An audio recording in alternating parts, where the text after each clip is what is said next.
Objectives. At the end of the course, the user will be able to understand the general consideration about integrity, overview of data integrity. Data integrity refers to the overall completeness, accuracy, and consistency of data. Data integrity is usually imposed during the database design phase through the use of standard procedures and rules. Data integrity can be maintained through the use of various error checking methods and validation procedures. The concept of data integrity ensures that all data in a database can be traced and connected to other data, which ensures that the data is recoverable and searchable. A well-defined and well-controlled data integrity system increases stability, performance, reusability, and maintainability. Types of integrity. There are 4 types of integrity: entity integrity, referential integrity, domain integrity, user-defined integrity. Entity integrity. Entity integrity is concerned with the concept of primary keys. The rule states that every table must have its own primary key and that each has to be unique and not null. Referential integrity. This is the concept of foreign keys. The rule states that the foreign key value can be in 2 states. The first state is that the foreign key value would refer to a primary key value of another table, or it can be null. Being null could simply mean that there are no relationships or that the relationship is unknown. Domain integrity. Domain integrity deals with the validation of data in a particular table. It is enforced on the column values by restricting its data type, format, and range of possible values. User-defined integrity. User-defined integrity allows us to define specific business rules that do not fall into one of the other integrity categories. All of the integrity categories support user-defined integrity, that is, all column and table level constraints in create table, stored procedures, and triggers. Introduction to predicates. Predicates. A predicate is not simply an expression that evaluates to true or false. There is more to it. The term predicate is used to refer to an expression that determines whether something is true or false, or in other words, it makes an assertion and returns true or false based on that. The predicate is an expression of taking truth values. It may be both a single expression or any combination of numberless expressions built by using Boolean operators such as AND gate, OR gate, and NOT gate. The SQL predicates evaluates to the predicate table. P value is true and Q value is true means P and Q is true. The predicate table P value is true and Q value is false means P and Q is false.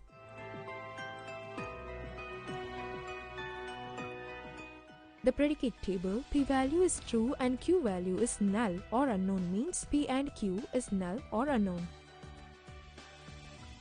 To remember combination rules for these 3 truth values, it is denoted as 1 for true, 0 for false, and 1 by 2 for unknown, that is, it remains between true and false.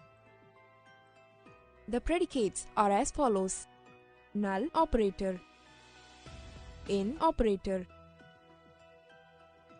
like operators, between operators,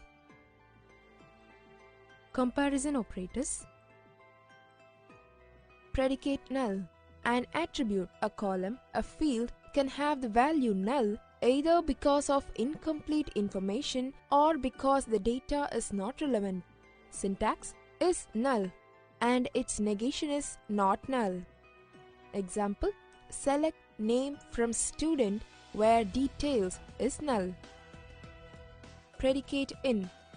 It comprises a list of values and checks if a particular value appears on this list. Syntax: in, value 1, value 2 and so on, and its negation not in, value 1, value 2 and so on. Example: select model from PC where HD in of 10, 20. Predicate between. It specifies the inclusive range to test the expression values. The range is defined by boundary expressions with AND keyword between them. Syntax: between lower limit and upper limit. Example: select name from student where rank between 1 and 5. Predicate comparison. In this, two expressions are separated by a comparison operator.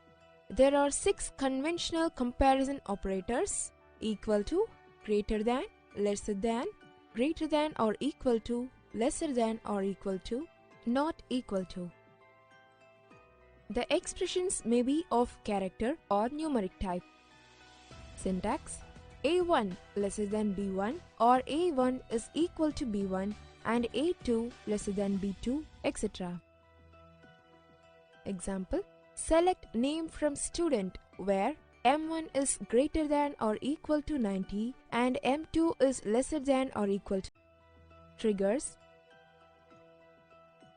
A trigger is a named database object which defines some action that the database should initiate when some database-related event occurs. To concern with integrity support, integrity constraints were often implemented procedurally using triggers. Triggers deals with 3 parts. Event activates the trigger. Condition tests whether the trigger should run. Action: what happens if the trigger should run. Triggers are executed when user deals with the data manipulation commands like insert, delete, update on a table for which triggers has been created. They are automatically executed and also transparent to the users. Syntax. The general syntax of create triggers is create trigger, trigger name, before or after, insert or update or delete, on table name, for each row, trigger body. Create trigger, trigger name. This class creates a trigger with a given name. Before and after keywords specify whether the triggers fire off before or after the event takes place and it is called trigger time. Insert, update and delete keywords are used to determine the trigger event. On table name, this class identifies name of the table to which trigger is associated. For each row, this clause is used to determine whether a trigger must fire when each row gets affected. Example: the price of a product changes every day. It is important to maintain daily prices of the product. User can create a trigger to update the daily price product table when the prices of the product is updated in the product table.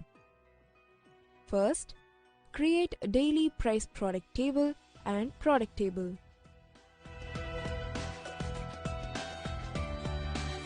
Then create daily price trigger and execute it.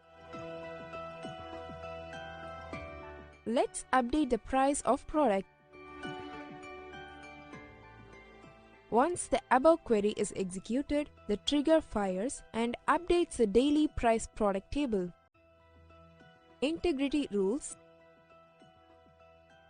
Introduction to integrity rules. Data integrity means data remains stable, secure, and accurate. It is maintained by internal constraints known as integrity rules. The relational model uses integrity rules to create tables that are accurate and consistent. Relational model stores data in the form of database table. Integrity rules can be applied to models in two ways. By building tables that stores information in single location. This method protects the changes in data that are automatically updated across the system and will not be redundant. Redundant means same data present in many places. By using normalization techniques to enforce constraints with domains and keys. Types of integrity rules used in data modeling are Relational integrity rule, Entity integrity rule, Referential integrity rule, Domain integrity rule, User-defined integrity rule. Types of integrity rules. There are two integrity rules associated with the relational model are Entity integrity rule, Referential integrity rule. These two rules are general rules that the user can apply to any database. It uses primary key and foreign key to maintain a relationship between tables. The referential integrity rule states that if base relation R2, that is child table, includes a foreign key Fk matching the primary key Pk of some base relation R1, that is parent table, then every value of Fk in R2 must be equal to the value of Pk in some rows of R1. Be only null, that is each column in that Fk must be null. For example, when adding a new row to a table containing Fk, the table containing the referenced Pk must have a matching value. In this table, branch number in the staff relation is a foreign key targeting the branch number attribute in the branch home relation.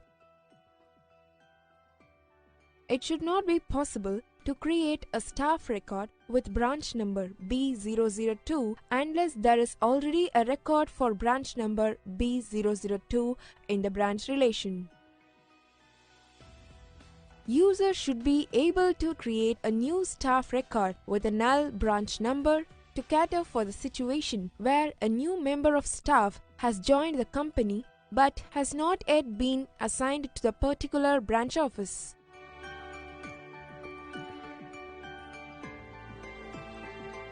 The entity integrity rule states that in a base relation, primary key column values cannot be null. That is, null values are defined as empty or containing no values.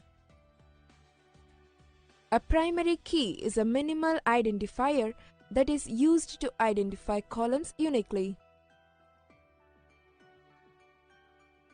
A IDMS product such as Microsoft Access automatically enforces entity integrity by prohibiting null values in the primary key fields.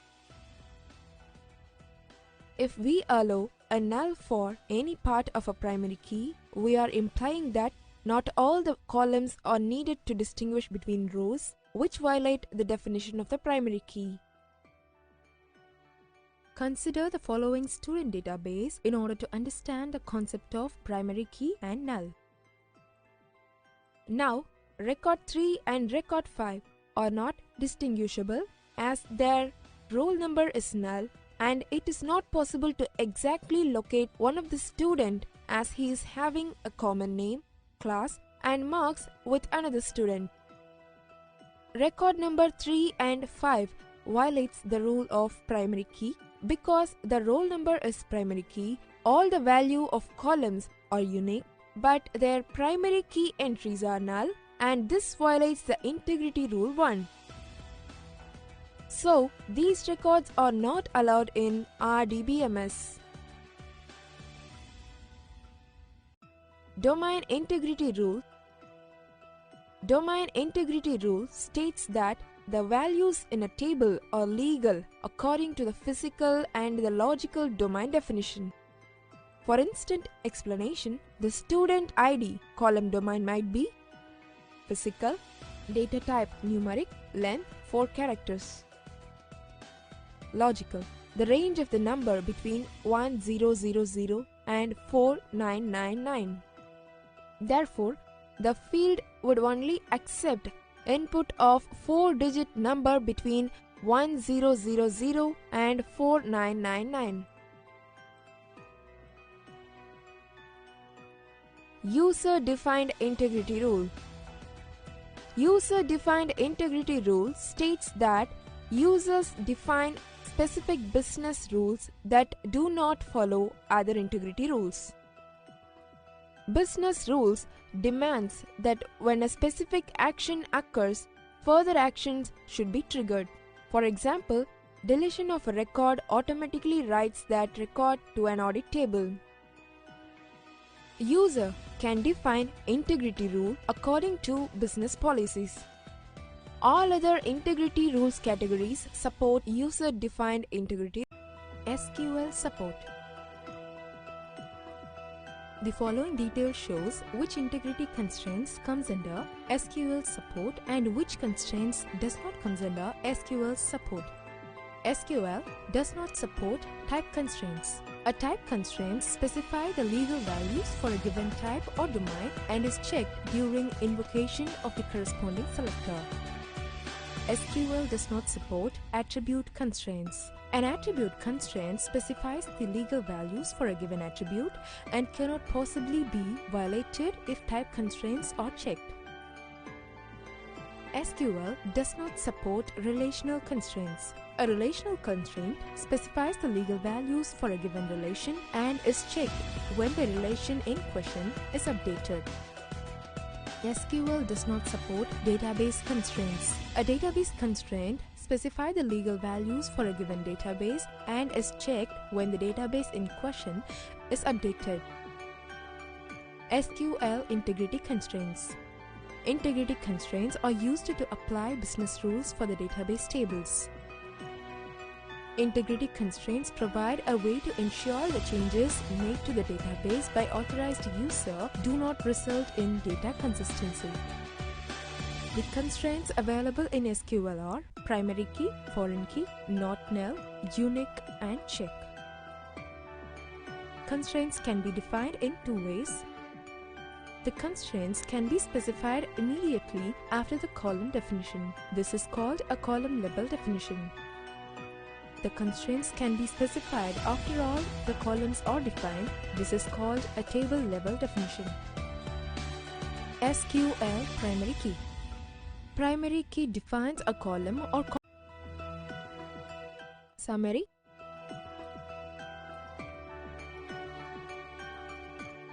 In this class, we have learnt about integrity, types of integrity, various integrity rules, SQL support for integrity.